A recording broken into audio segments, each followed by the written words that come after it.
magandang hapon mga amiga, amigo. Ayan, ipapakita ni Mama Dels ngayon sa inyo ang kanyang tindahan. Ayan. Ayan, may dumaan muna mga amiga, amigo. Ayan, ito ngayon ang bagong ayos ng ating tindahan mga amiga, amigo. Ayan, ipapakita ni Mama Dels sa inyo. Ayan ang tindahan ngayon ni Mama Dels. Ayan. Tingnan ninyo mga amiga, amigo, ang aking paninda. Ayan.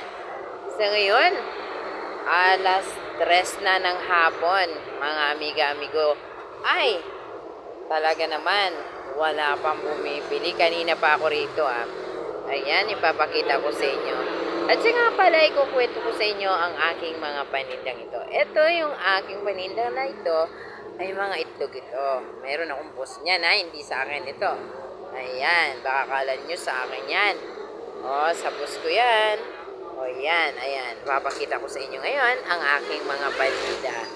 Ayan, ito naman, may nagbigay sa akin ng mga consignment na mga bawang, sibuyas, at mga iba-iba pa. Ayan, mga amiga, ayan. O, ayan, mga amiga, amigo, papakita ni Mama Del sa inyo. Oo. Ito po ang aking mga panindang ito. Ayan mga amiga, amigo, tingnan ninyo ang paninda ni Mama Dels. Pasensya na, wala talaga tayo ngayong mga customer. Ayan.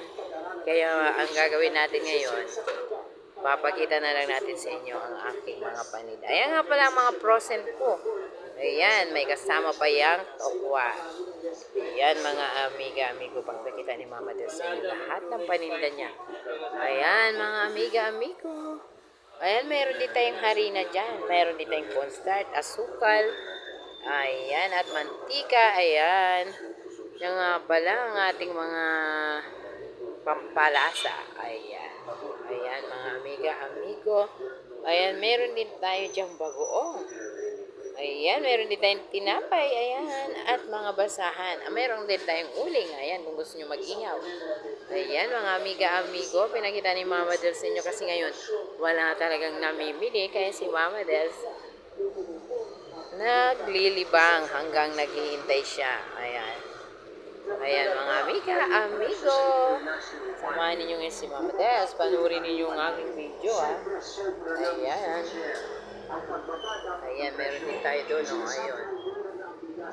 Ayan, mga amiga, amigo. Ayan, bye-bye.